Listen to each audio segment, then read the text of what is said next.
영광스러운 부활주일입니다. 부활의 새 소망, 부활의 은혜가 여러분의 영혼 속에 충만하시기를 바라며 여러분의 기도 속에 역사하시기를 주의 이름으로 축원합니다. 오늘은 예수 그리스도의 부활의 증인이라고 하는 제목으로 부활의 증인이 되기 위하여 우리가 살아있는 믿음, 참된 믿음이 있어야 한다 하는 사실에 대해서 함께 생각하겠습니다.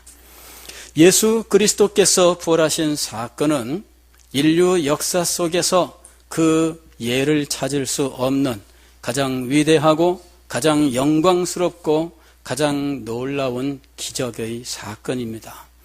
예수 그리스도께서 부활하심으로 말미암아 죽음 가운데 신음하고 절망하며 고통스러워하던 우리에게 사한 소망을 주셨고 우리의 모든 어두운 마음을 밝히고 우리의 무너진 심령들을 다시 일으키며 우리의 넘어진 삶을 새롭게 하는 놀라운 은혜가 있게 되었습니다. 예수님의 부활로 말미암아 절망 속에 있던 예수님의 제자들은 다시금 그 절망 속에서 소망을 갖게 되었고 공포와 두려움 속에서 떨던 제자들은 용기를 얻고 능력을 얻게 되었습니다. 예수 그리스도의 부활은 인생들을 가장 두렵게 하고 인생들 위에 군림하고 있는 죽음의 두려움을 물리치며 새로운 소망을 갖게 하는 놀라운 은혜가 되었습니다. 죽음은 우리에게 얼마나 두려운 일인지 모릅니다. 오늘날도 죽음이 우리 앞에 예정되어 있다면 얼마나 두렵고 떨리겠습니까? 우리가 죽음을 두려워하는 이유는 우리가 가지고 있는 생명과 우리가 아끼는 모든 것들이 다 사라지기 때문이죠. 죽고 나면 무엇하겠습니까? 이 세상의 권력자라도 죽고 나면 무슨 소용이 있으며 이 세상에서 가장 큰 부자라도 죽고 나면 무슨 소용이 있겠습니까? 죽음은 모든 것을 끊어 놓는 것이죠. 과거 중국에 진시황제라고 하는 황제가 있습니다. 중국 대륙을 최초로 통일한 왕인데 이 사람이 왕위에 있으면서 어느 날 이거 내가 죽고 나면은 이 황제의 자리 이거 다 사라질 텐데 이거 어떻게 해야 되겠나 연구를 했습니다. 그리고는 3,000명의 청년들을 선택을 해서 사방으로 보내어 불로초를 구해오라고 했던 것이죠. 그 3,000명이 중국 대륙을 넘어서서 천지사방으로 흩어졌는데 혹자에 의하면 우리나라 백두산에도 왔었다 그러고 우리나라 금강산에도 왔었다 그러고 하여튼 좋은 곳은 다 들러본 거죠. 왜냐하면 뭔가 신령하게 보이는 곳에 불로초가 있을 것만 같기 때문입니다. 몇 년 전에 신문에 한 기사가 실렸습니다. 통영 남쪽으로 매물도라고 하는 섬이 있는데 이 섬은 크고 작은 두 개의 섬으로 되어 있습니다. 대매물도, 소매물도라 그러는데 대매물도 쪽에 사람들이 살고 소매물도 쪽에는 사람들이 살지는 않습니다. 그런데 소매물도 쪽이 경치는 훨씬 좋아요. 바위가 깎여서 그 만들어진 바다 그 절벽 얼마나 멋진지 몰라요.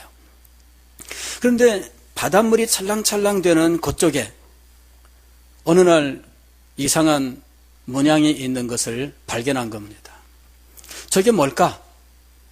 학자들이 그것을 탁본을 떠다가 연구를 했습니다.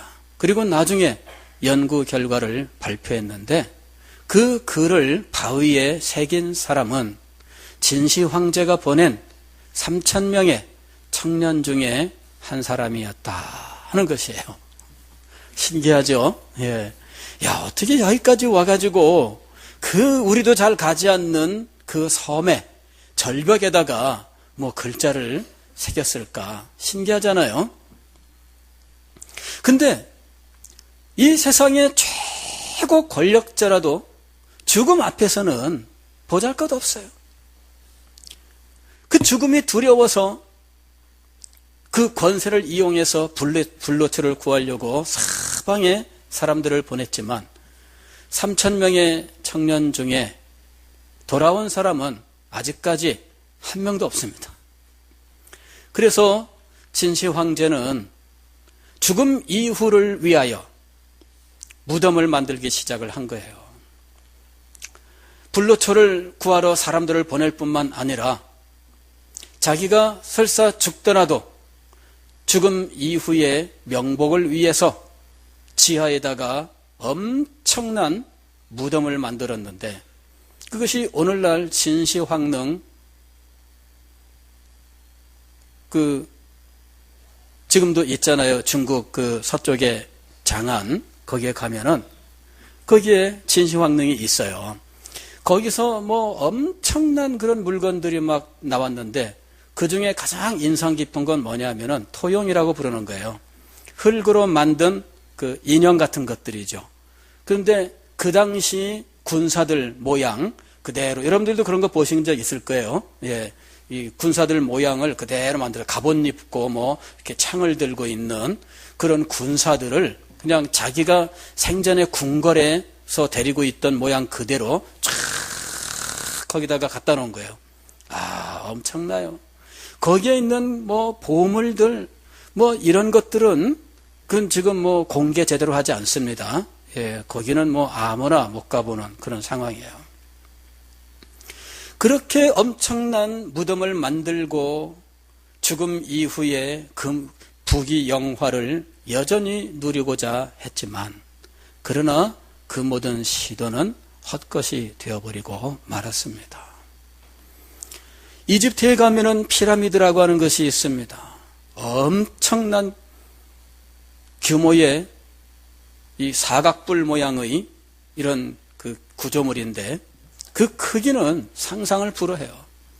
그런데 그 피라미드는 엄청난 돌덩어리, 돌덩어리 하나가 뭐 2톤, 뭐 이 엄청난 그런 돌덩어리들인데 그거를 수백만 개를 쌓았다 그래요. 근데 주변에 사막에 모두 어디서 그 돌들을 가져왔을까요? 그리고 그 돌들을 옮기는데 도대체 어떤 수단을 이용했을까요? 지금처럼 무슨 크레인이 있는 것도 아니고 8톤 트럭이나 뭐 20톤 뭐 이런 덤프 트럭이 있는 것도 아닌데 어떻게 그것을 옮겼을까요? 신기하기 짝이 없습니다. 사람의 힘으로 하나하나 옮겼는데 그 엄청난 돌 숫자 그거를 어디서부터 그걸 가지고 왔을까? 그래서 세계 7대 불가사의 중에 하나입니다. 풀 수 없는 수수께끼예요. 근데 그 피라미드는 뭐냐면은 애굽의 바로 왕의 무덤입니다. 그 무덤 속에 왕의 미라를 두는 현실이 있는데 그 사방에 그림이 그려져 있었어요. 사람들은 야 이게 그림이 뭔가 그 의미를 알지 못했는데 어느 날 그 그림의 의미를 알 수 있는 길이 열렸어요.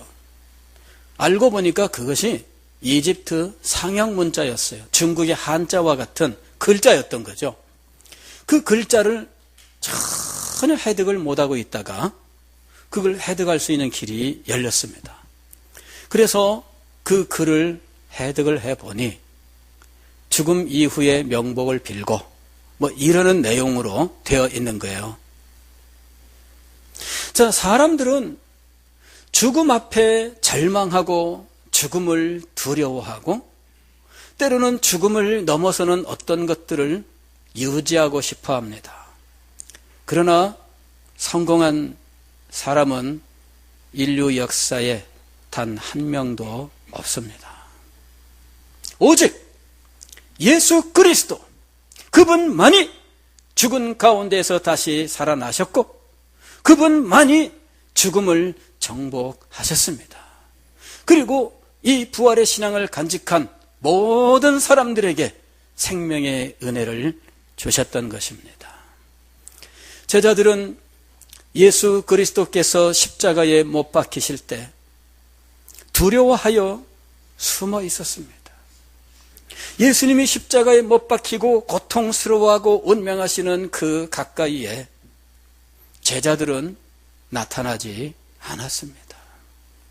겨우 사도 요한이 예수님의 모친 마리아를 데리고 그 현장에 나타났어요.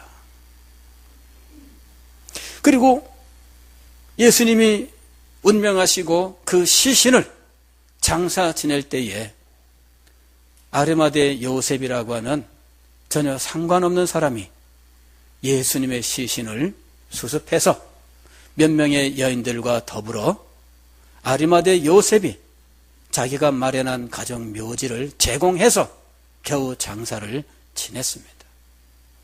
제자들은 다락방에 숨어 있습니다. 유대인들이 자신을 잡으러 올까 전전긍긍하고 있습니다. 그러면서 예수님과 함께 꿈꾸었던 모든 것들이 사라진 절망을 절감하고 있었습니다. 예수님과 함께 갈릴리 바다를 다니고 유대를 다니고 사마리아 땅을 다닐 때 그들에게는 장차 예수님을 통하여 무엇인가 큰 것이 임할 것이라고 하는 기대가 있었습니다. 그런 꿈이 있었습니다.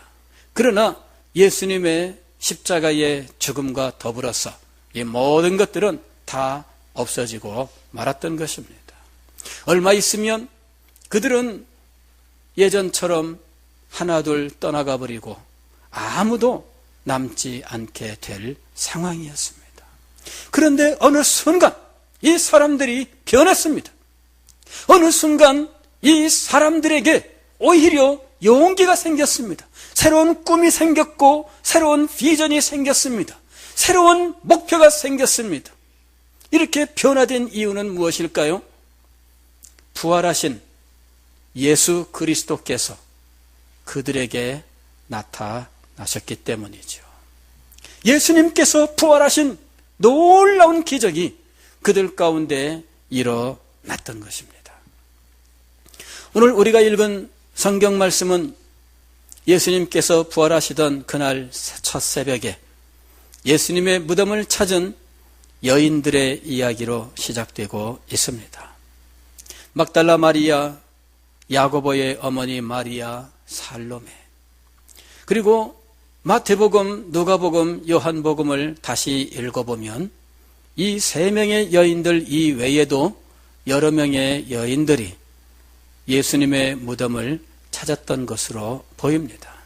그러나 그 여인들 중에 어떤 이는 예수님을 만나고 어떤 이는 예수님을 만나지 못하고 어떤 이는 부활하신 예수님의 말씀을 가서 전하지만 어떤 이는 무서워하여 숨고 아무에게도 말하지 못했다고 기록되어 있습니다.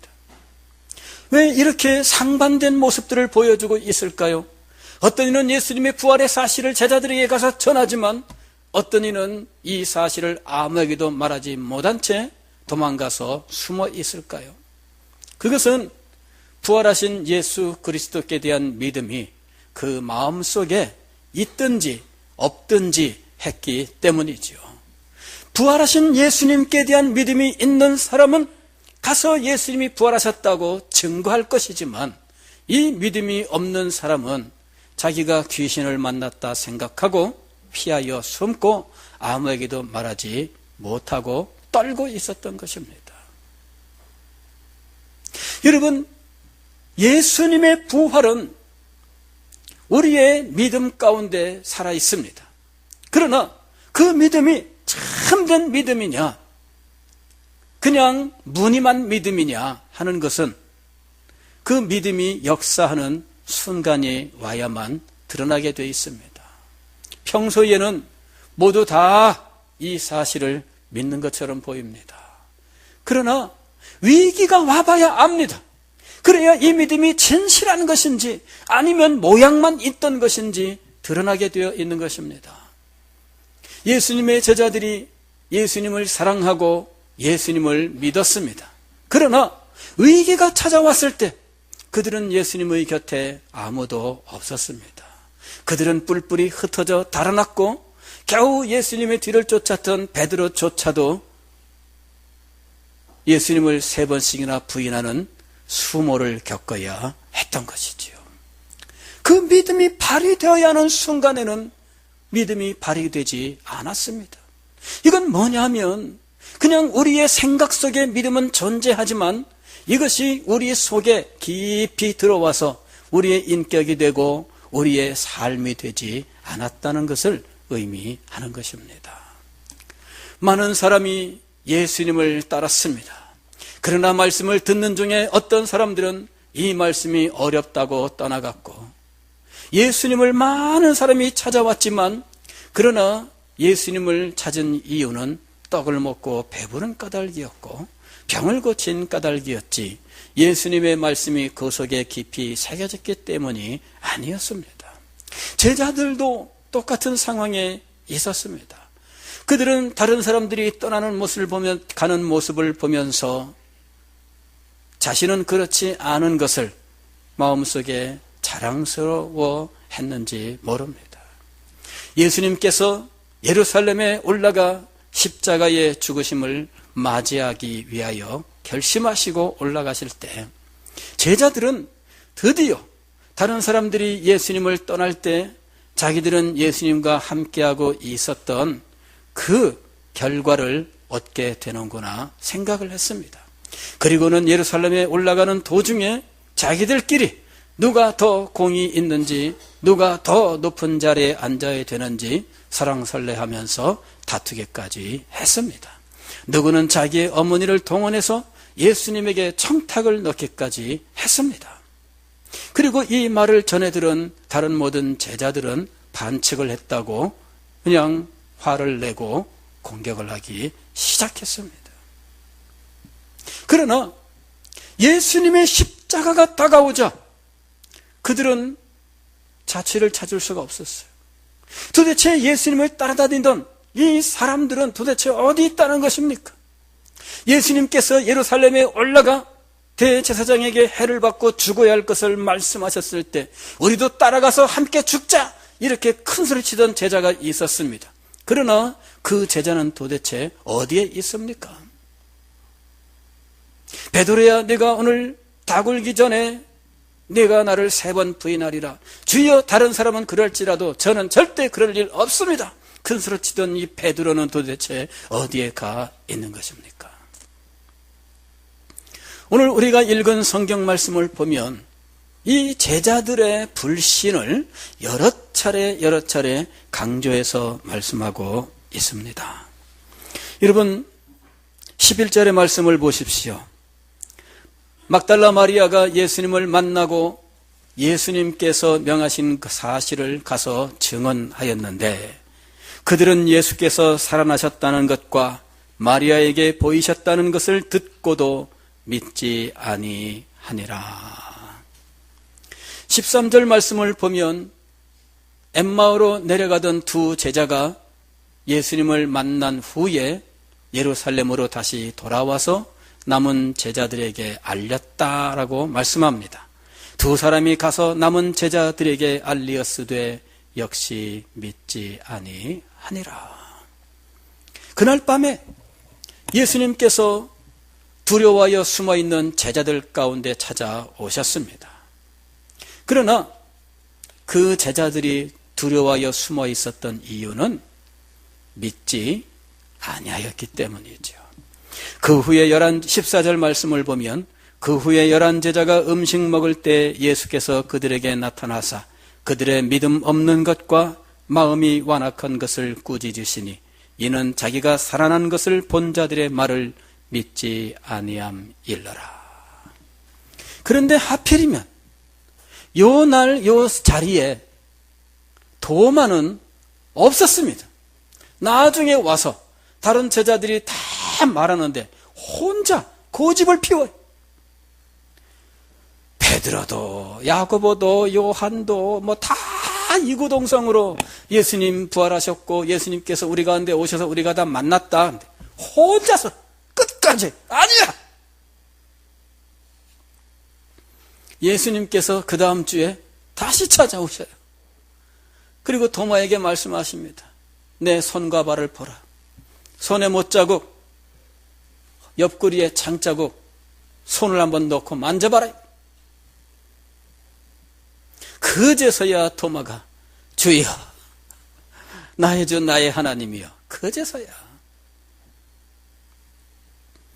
저는 성경을 읽다가 이 사복음서에 예수님의 부활 사실이 기록되어 있는데 그때 일어났던 일들을 성경 기자들이 기록하는 그 광경이 조금씩 차이가 납니다. 그래서 이 네 가지를 한꺼번에 놓고 자세하게 읽으면서 비교를 하다가 어느 순간 이상하다. 왜 예수님께서 여인들에게 막달라 마리아와 다른 두 여인에게 제자들에게 가서 내가 먼저 말한 대로 갈릴리로 먼저 가 있을 테니 너희도 갈릴리로 와라. 이렇게 전하라고 했는데 왜 예수님은 갈릴리에 안 있고 엠마오에서 두 제자를 만나고 그날 밤에 제자들이 모여 식사하는데 그 자리에 나타나시고 도마가 없이 혼자서 이 사실을 못 믿겠다 막 그러면서 혼자 막 고집 피우고 있을 때 일주일 후에는 제자들 가운데 또 나타나셨어요. 그래 제가 의문을 품었습니다. 왜? 예수님은 갈릴리로 먼저 간다라고 말씀하셨는데 갈릴리로 안 가시고 예루살렘에서 계속 머물러 계시면서 제자들을 만나셨을까? 성경 기록이 잘못된 것일까? 아니면 그냥 한번 그런 말씀을 하셨지만 그냥 예수님께서 잊어버리신 것일까? 그냥 해본 말씀일까? 이유가 뭘까? 제가 궁리를 했어요. 도대체 이건 뭐냐 이거죠. 알고 보니까 갈릴리로 가려고 하는 제자들이 아무도 없는 거예요. 막달라 마리아가 와서 갈릴리로 먼저 가셨대요. 그러는데 갈릴리는 무슨 예수님이 다시 사셨다는 것도 안 믿어지는데 무슨 갈릴리로 가요? 그렇지 않습니까? 갈릴리로 갈 이유가 없어요. 제자들 입장에서는 부활도 못 믿는데 무슨 갈릴리입니까? 그래서 예수님께서 갈릴리로 가시다가 아무도 안 와. 그래 다시 오셨는가? 참 답답하기 짝이 없죠. 그 말씀을 들었으면은 그래 예수님 전에도 말씀하시더니 정말인가벼 그러면서 짐을 싸들고 그냥 막 갈릴리로 쫓아가기도 바쁠 그런 상황인데 아무도 안 가. 어떻게 하셔야겠어요? 갈릴리에 가서 이제나 저제나 예수님 기다리시는데 아무도 안 와. 어떻게 하겠어요?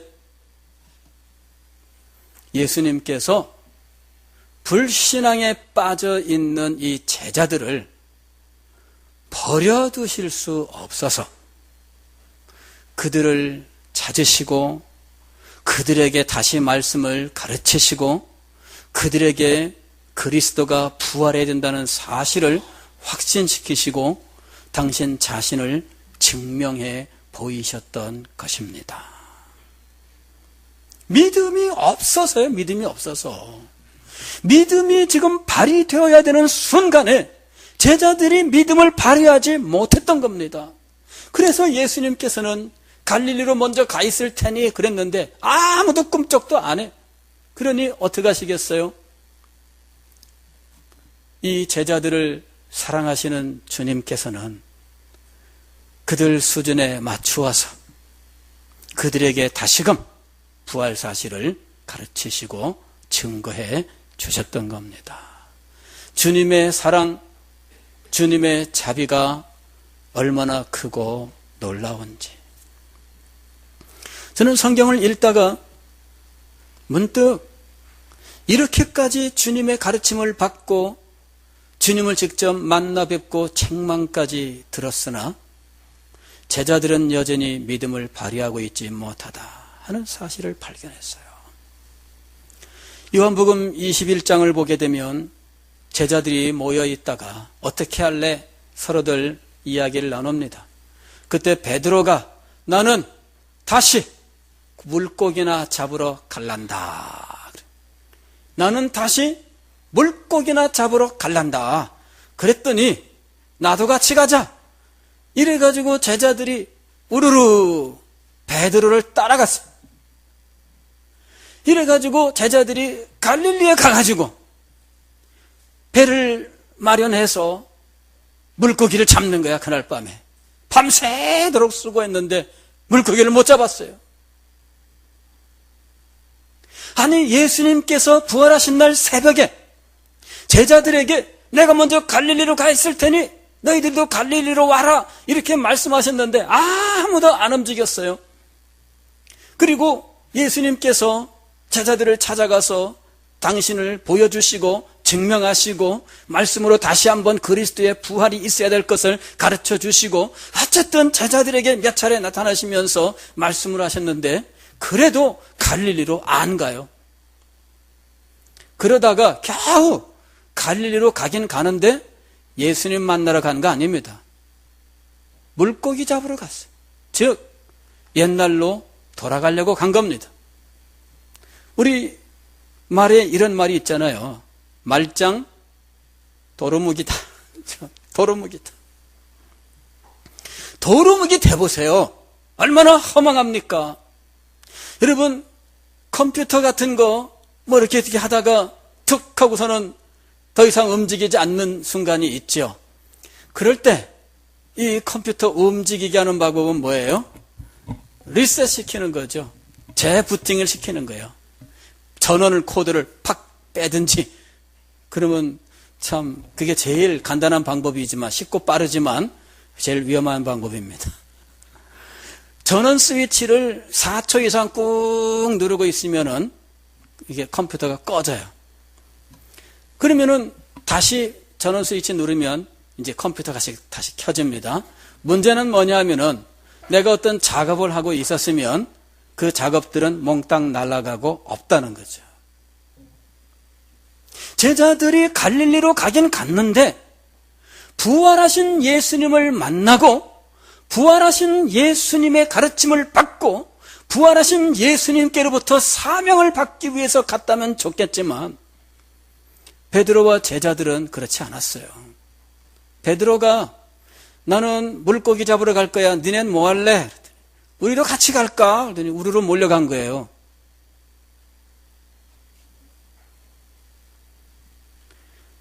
그랬는데 가고 보니까 거기가 갈릴리야. 가봤자 자기들은 갈릴리 사람이니까 돌이 없죠.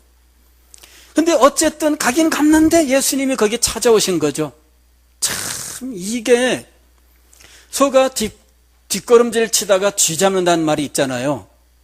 제자들이 갈릴리에서 예수님을 만난 거는 예수님의 말씀을 듣고 만난 것이 아닌 것 같아요. 나는 성경을 아무리 읽어봐도 예수님의 말씀을 듣고 순종하여 갈릴리로 간 게 아니에요.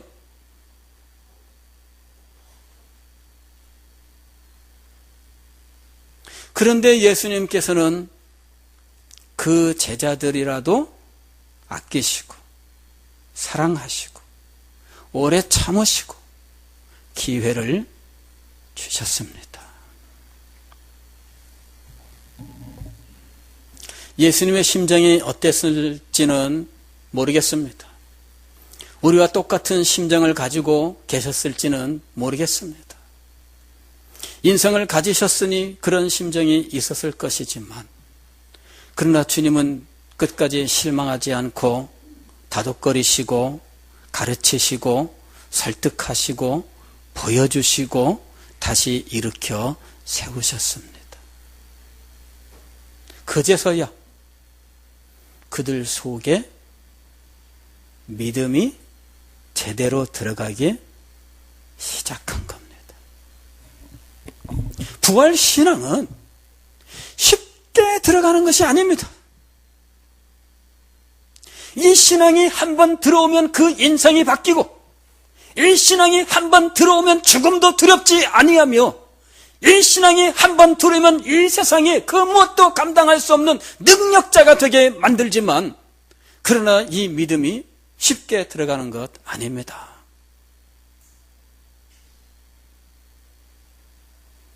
사랑하는 성도 여러분, 오늘 우리가 쉽게 부활절을 기념하고 있습니다. 그러나 여러분 속에 부활하신 예수님께 대한 참된 믿음이 있습니까? 이 믿음이 여러분 속에서 역사하고 있습니까? 여러분의 삶의 위기, 난관들이 다가올 때 이 믿음은 능력 있게 역사하고 있습니까? 오늘 우리는 이것을 깊이 생각을 해야 하는 것입니다. 부활의 참 신앙이 내 속에 역사할 수 있도록 간절한 소망 가운데 주님께 간구하고 부활의 주님을 굳게 붙드시는 여러분이 되시기를 주의 이름으로 축원합니다.